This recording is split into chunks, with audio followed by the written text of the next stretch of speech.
J'allais intervenir sur certains propos tenus par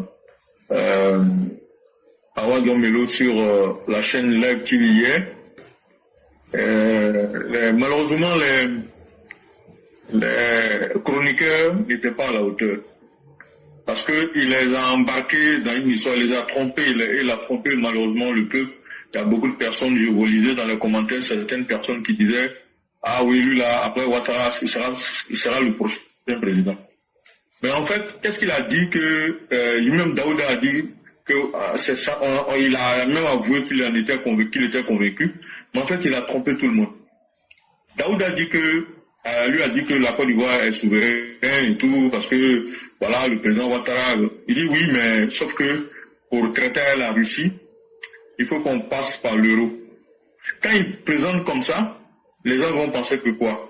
Que ceux qui ne comprennent pas vont penser que c'est un manque de souveraineté. Mais ça n'a rien à voir, ça n'a rien d'un manque de souveraineté. C'est les accords monétaires au sein par rapport au franc CFA, c'est ça qui fait que le franc CFA, la convertibilité mondiale du franc CFA là, ça vient de là. La parité est fixe. On a choisi l'euro parce que c'est la monnaie qui est utilisée en Europe, mais simplement la parité est fixe et c'est important de savoir que le fait que la parité soit fixe là, c'est plus facile pour les économies du franc CFA et notamment de l'UEMOA. Donc c'est aussi simple que ça, c'est la raison fondamentale. Il n'y a pas une autre raison. Tout ce qu'il est en train de raconter, c'est comme si on a oublié d'aller demander l'avis de la Russie, de la France avant de traiter à la Russie. Ça n'a rien à voir, il raconte des histoires. La Côte d'Ivoire a payé des armements à la Russie. La Côte d'Ivoire a payé des armes à la Russie, on n'a pas demandé l'avis de la France. Donc vous voyez, Domelo est un propagandiste de la Russie. C'est un communiste, c'est un propagandiste de la Russie. C'est des gens qui aiment ce qu'on appelle les syllogismes vrais, mais ce sont des syllogismes dans le fond qui sont faux. C'est-à-dire, quand il va faire un raisonnement sur la forme, tu vois, ça va paraître tellement beau. Cher père, oui. Vous êtes en train de laisser très concentré. Laissez-moi expliquer un peu rapidement au public. D'accord. Ce que le père est en train de dire là, Awa Domelo là, c'est un menteur. On appelle ça la sophistique. Awa Domelo là, en vérité, c'est un communiste. Ce que le père appelle le syllogisme dans la forme, on appelle ça aussi le syllogisme axiologique. Je vais vous donner un exemple. Nous sommes au village. Je dis par exemple, le père Martial est un mortel. Ça veut dire le père Martial là, il peut mourir. Or, mon chat aussi est mortel. Donc le père Martial est un chat.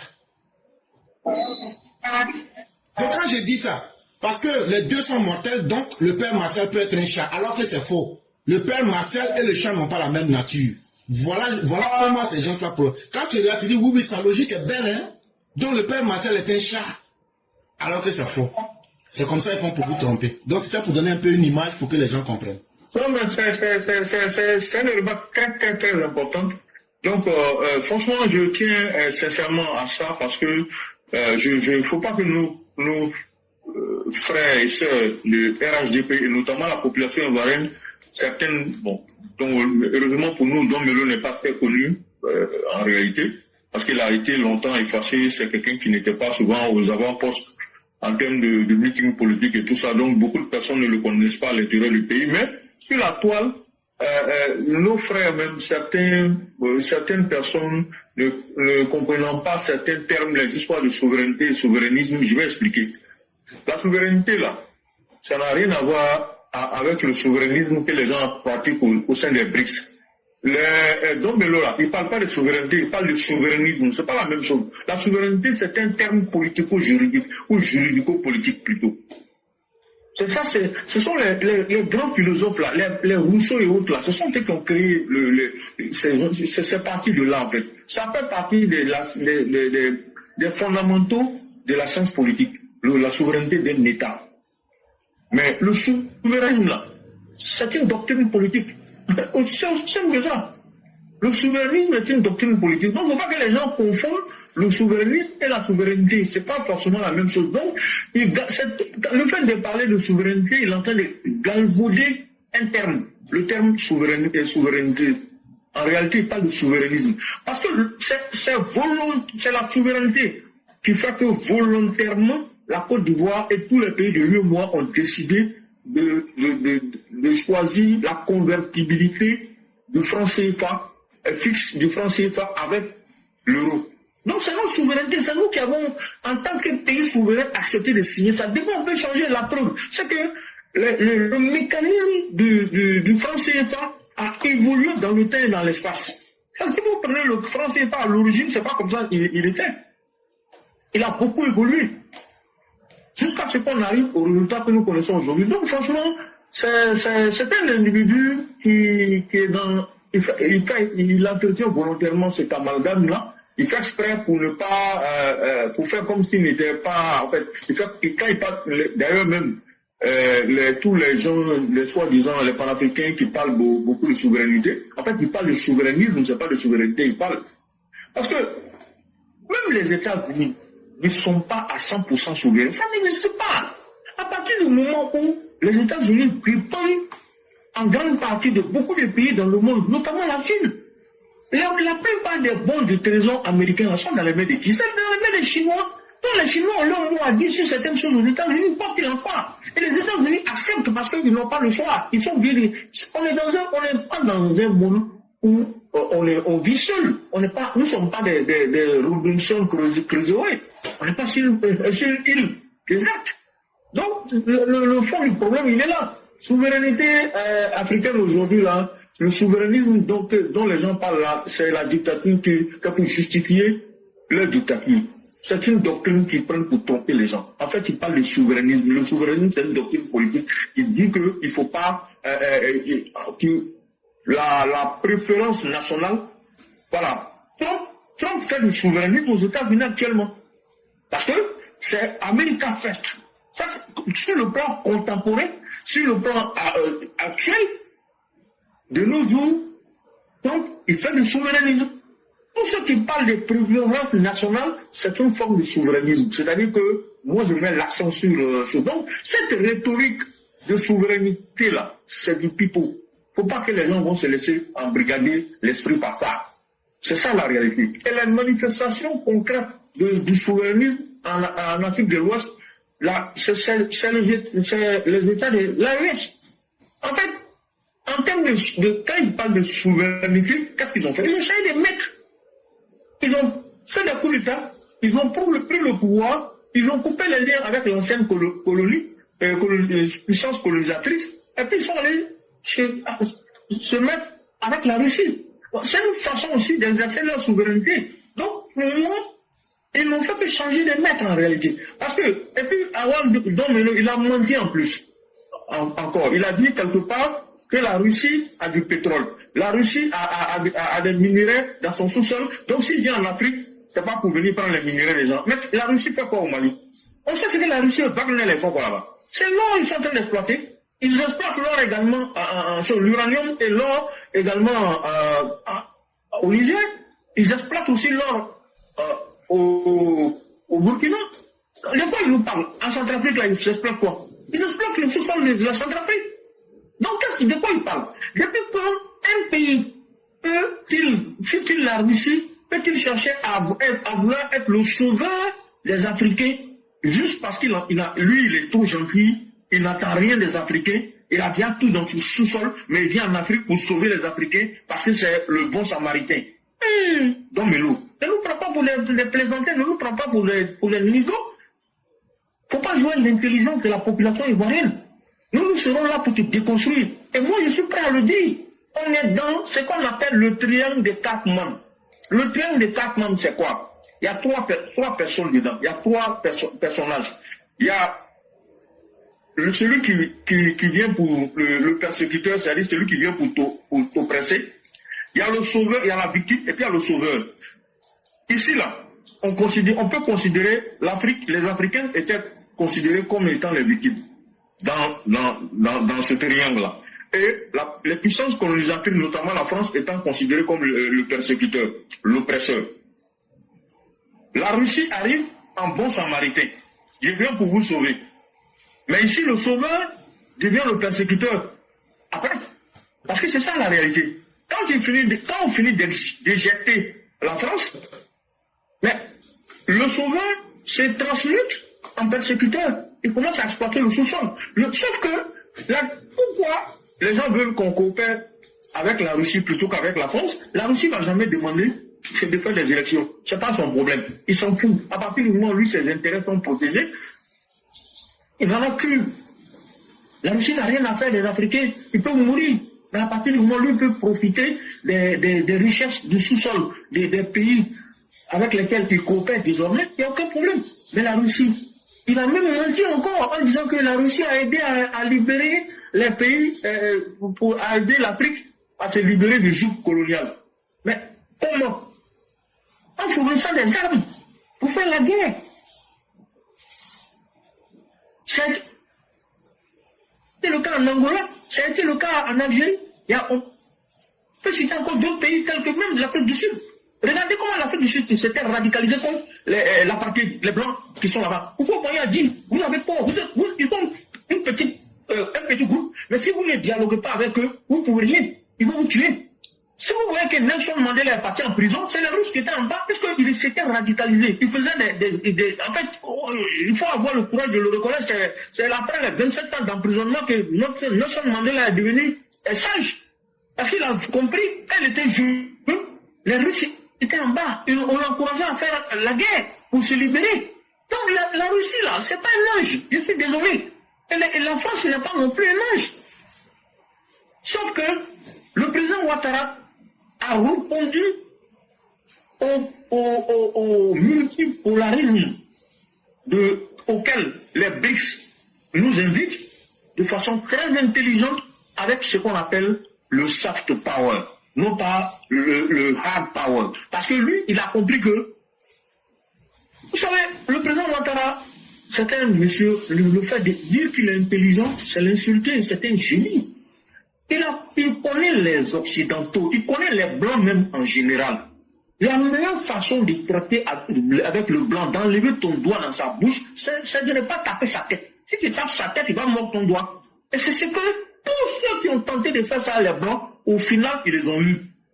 Et ça s'est très mal passé au bout du compte. Donc, le président Ouattara, il fait quoi? Il coopère avec tout le monde.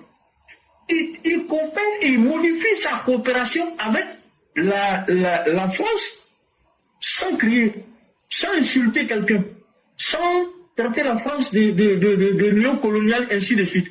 Et qu'est-ce qu'il fait? Aujourd'hui, la France se retrouve parmi les 5 la France qui était en tête de nos les États avec lesquels nous coopérions sur le plan économique. La France se retrouve peut-être 5e parmi les investisseurs ivoiriens en Côte d'Ivoire. Et c'est la Chine qui fait partie des BRICS, qui est un État totalitaire, autocratique, qui se retrouve à la tête des investisseurs en Côte d'Ivoire. Parce que, éclaireur, j'espère qu'on aura l'occasion, pas aujourd'hui, une autre fois, on va expliquer aux gens quels sont les systèmes politiques, que les gens comprennent. Ce que c'est que un système autocratique, un système démocratique, et la différence, il y a plusieurs systèmes politiques qui existent dans le monde. Il ne faudrait pas que les gens confondent vitesse et précipitation, qu'on confonde les torchons et puis les choses, les serviettes. C'est pas la même chose. Les choses sont différentes, les parkings sont partagés. On est dans la coopération internationale. Chaque pays cherche à protéger ses intérêts. Une fois que tu as perdu ça de vue, on dit les pays n'ont pas d'amis, ils ont des intérêts. Si tu as perdu ça de vue, tu as tout perdu, tu n'as rien compris dans les relations internationales. Et je vais m'arrêter là. Comme tu n'as pas suffisamment de temps, on aura l'occasion d'en reparler une autre fois. Je te remercie de cette opportunité que tu nous donnes quotidiennement, de cette plateforme vraiment efficace et très utile à la lutte de libération, je dirais pas de libération, je pense ce terme, mais plutôt à la lutte pour relever le niveau de compréhension de nos chers frères et sœurs. On n'a pas dit qu'ils n'ont pas un niveau de compréhension élevé. Il y a dans d'autres domaines sans doute, mais dans certains domaines, notamment politiques, je pense qu'il est souvent nécessaire que nous puissions donner quelques informations pour accompagner pour donner des réponses à certaines de leurs interrogations. C'est pour ça que nous permettons, chers frères et sœurs, d'aborder ce genre de sujet-là, parce que ces sujets sont souvent complexes et c'est pas facile de démêler le vrai de l'ivraie. C'est important. Voilà. Donc, je vais m'arrêter là. Et vraiment te remercier pour tout le respect que tu me donnes. Et vraiment, je te retourne avec au centuple tout ce respect-là. Je te souhaite longue vie et bonne santé. Je souhaite longue vie et bonne santé au président Ouattara, à toute la Côte d'Ivoire. Je vais te passer une vidéo, je voulais pas te la passer, mais je vais te la passer. Concernant une jeune dame, bon, elle dit qu'elle est voyante. Bon, je ne sais pas si c'est vrai ou faux. Elle a dit beaucoup de choses, mais elle a fait une interprétation, je crois que je te l'ai passé, mais je vais le repasser. Elle a interprété la réaction du président Ouattara. Elle dit que le président Ouattara, que vraiment c'est Dieu qui l'a inspiré. Parce que, oui, sérieux, hein, elle a dit que quand le président Ouattara, que les gens racontent des conneries, que quand le président Ouattara dit que la Côte d'Ivoire est menacée militairement là, que ceux qui veulent menacer, et clairement tu l'as déjà dit sur cette plateforme, mais la dame là, elle ne te connaît pas, tu la connais pas. Nous tous on l'a dit, elle ne nous connaît pas, on la connaît pas. Elle dit que ceux qui veulent détruire la Côte d'Ivoire là, tellement ils veulent détruire, pardon, ceux qui veulent détruire le pouvoir du président Ouattara là, tellement ils ont la haine du président Ouattara qu'ils ne pensent même pas aux conséquences de la Côte d'Ivoire. Qu'est-ce que les Ivoiriens ne savent pas là? Que si les gens là réussissent leur coup, il n'y aura plus de Côte d'Ivoire. Je répète, elle a dit ça. Et c'est pour ça que je vais te la passer. Peut-être que si tu peux passer ça dans un de tes projets pour que les gens écoutent ce qu'elle a dit. Non parce qu'on veut écouter parole des voyants ou quoi que ce soit, mais ce qu'elle a dit là, ça nous interpelle tous. Elle dit que quand le monsieur dit qu'il a un nombre d'expérience et que il pense qu'il est bien placé pour faire le job, elle dit qu'il n'a pas menti. Et effectivement, il est bien placé pour faire le job. C'est ce qu'elle voit qu'elle a dit. Mais elle a dit beaucoup de choses. Elle a dit, je vous ai toujours dit que les gens veulent attaquer la Côte d'Ivoire. Et que Soro Guillaume est actuellement au Burkina et qu'il s'apprête à attaquer la Côte d'Ivoire depuis le Burkina. Mais ce qu'elle demande, elle a dit qu'elle demande à IB Cacao de ne pas accepter que le Burkina soit la base arrière de Soro Guillaume parce qu'il va le regretter. Et que même Vladimir Poutine va l'abandonner pour ça.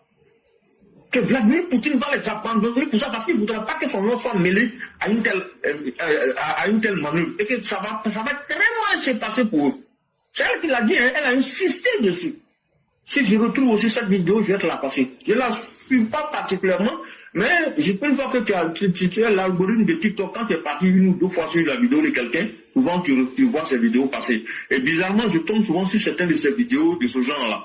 Et moi, j'analyse aussi sous plusieurs angles. J'analyse sous l'angle intellectuel, mais j'analyse aussi sous l'angle spirituel également ses propos.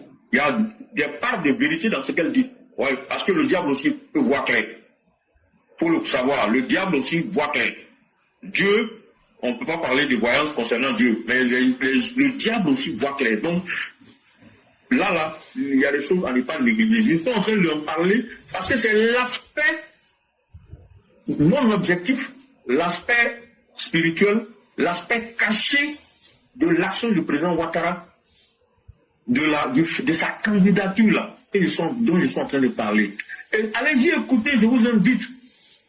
Le 19, après la déclaration du président Ouattara, allez-y écouter ce que Claude Saïe Soumaoro a dit sur Live TV. Écoutez-le très bien. Il a dit des choses très très profondes à ce niveau-là. Il a dit des choses très très très profondes. Je ne parle pas des choses intellectuelles. Hein. À des moments donnés, il a employé des mots qui étaient des mots vraiment chargés de beaucoup de sens sur tous les plans, à la fois intellectuels et autres plans que vous ne pouvez pas imaginer. Donc souvent, il y a des gens, il y a des sachants qui parlent, il faut avoir des oreilles pour entendre et pour comprendre. Donc comprenez que on n'est pas en train de s'amuser. Ce que nous sommes en train de construire, si je l'ai dit dans ma précédente intervention, que c'est comme une maman qui est enceinte, qui doit accoucher. Et que le bébé qui doit sortir là, il doit être un bébé béni de Dieu. À partir de octobre 2025, c'est un bébé béni de Dieu. Le 19 juillet 2025, quand tu fais la numérologie, ça fait 9. 9, c'est grossesse. Donc, vous avez dit que Alassane Ouattara a pris une décision le 29 plus 7, c'est-à-dire le 7e mois. 2 plus 9, ça fait 10. Et ça fait 11 plutôt. 11 plus 7, ça fait 9. 2025, quand vous calculez tout, faites le calcul, après vous allez voir, vous allez retomber, quand vous additionnez tous les chiffres jusqu'à vous allez tomber sur 9. Quand vous tombez sur 9, c'est grossesse. Une grossesse normale, là, c'est 9 mois. Et après 9 mois, la femme accouche. Il y a des cas exceptionnels où la femme fait là 10 mois. Il y en a qui accouchent aussi avant, on parle de prématuré. Mais quand une grossesse normale, là, c'est 9 mois. Et quand on sort de 9 mois, on va dans le chiffre 1, 10. Voilà, donc vraiment c'était mon intervention de ce jour. Je te remercie beaucoup encore une fois. Franchement, on ne cessera jamais de te remercier parce que tu le mérites. Tu es à droit, tu es un frère, tu n'es même pas, tu n'es pas un ami, tu n'es pas une connaissance. Tu es un frère à moi. Tu es un frère pour nous tous. Nous formons une seule personne avec des chairs différentes. Mais en réalité, il y a un égrégore que nous sommes en train de consolider parce que l'égrégore de la plateforme existe déjà. Nous sommes en train chaque jour que Dieu fait de consolider cet égrégore-là pour qu'il puisse faire le travail qu'il doit faire. Je souhaite longue vie et bonne santé à tous les EPV et tout ce que vous souhaitez dans votre vie se réalise, que Dieu vous pardonne pour vos péchés, pour ce travail que vous êtes en train de faire pour votre pays. Vous le faites parce que vous aimez, vous avez l'amour de votre pays. Vous le faites parce que vous pensez à l'intérêt général. Vous le faites parce que vous avez l'amour du prochain. Vous aimez vos enfants, c'est ce qui est normal. Vous avez vos époux et vos épouses. Mais vous le faites aussi parce que vous voulez que votre pays rayonne comme un soleil en Afrique de l'Ouest et en Afrique tout court et dans le monde. D'une manière générale. Je vous remercie.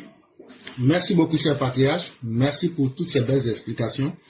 Merci surtout aux personnes qui nous ont suivis en ce jour. Et faisons confiance en Dieu et au président Ouattara et en nous-mêmes. Et les dons mélos, ce sont des populistes. Et je vous prends un exemple simple. Je dis bien nommer le président à l'instant T. Dites-lui, la Côte d'Ivoire a besoin d'armement. Don Mélo, tu ne trouveras pas un pays. Toi, tu vas souverain avec ta monnaie franc CFA ou bien la monnaie que tu vas créer là. Tu ne trouveras pas un pays sur la planète Terre qui va prendre cette monnaie. Tu seras obligé d'utiliser le dollar ou bien le euro ou bien le yen. Même la Russie même n'est pas souveraine. Au début de la guerre en Ukraine, là, les Américains ont bloqué les systèmes de transfert d'argent comme un moyen de pression sur la Russie. Donc, on ne peut pas continuer à blaguer les gens. Le franc CFA ou bien la monnaie que vous allez créer là n'est qu'une monnaie locale. Il n'y a aucun pays africain. Prenez le Ghana, la Guinée, quand ils veulent payer des choses à l'extérieur de la Guinée là, c'est les francs que les francs qui sont imposés dans le monde qu'on appelle l'euro ou bien le dollar là, c'est ça les gens utilisent. Pourquoi la Côte d'Ivoire a utilisé l'euro? Parce que si vous remarquez, l'euro est en meilleure santé que le dollar américain. Est-ce que l'euro là, un euro n'est pas plus grand qu'un dollar? Alors que ce qu'on achète en dollars là, à cause de la convertibilité du dollar à l'euro, on fait toujours des surplus. Donc il faut arrêter de mentir aux gens. Même si on prend Gbagbo avec Awa Dombele, avec tous les opposants, on les nomme présidents. On dit, bon, les Ivoiriens ont besoin d'aller acheter 10 tonnes de riz en Chine. Les Chinois ne vont jamais prendre franc CFA. Pour dire, bon, voilà ça, on a l'argent en franc CFA premier, ça, ils vont, on va faire quoi avec ça? Ils vont dire, à l'argent, allez convertir ça en dollars. Ou bien allez convertir ça en euros. C'est comme ça que ça se passe dans le monde. Et c'est comme ça que ça sera. Et vraiment, cher Père, merci infiniment. On va dire merci à tous et que la grâce de Dieu demeure à nous. À vous, on va souhaiter un excellent dimanche et la protection de Dieu pour chacun de nous et que Dieu nous maintienne dans ses grâces. Merci, merci, Claire, merci à tout le monde. Ok, merci beaucoup.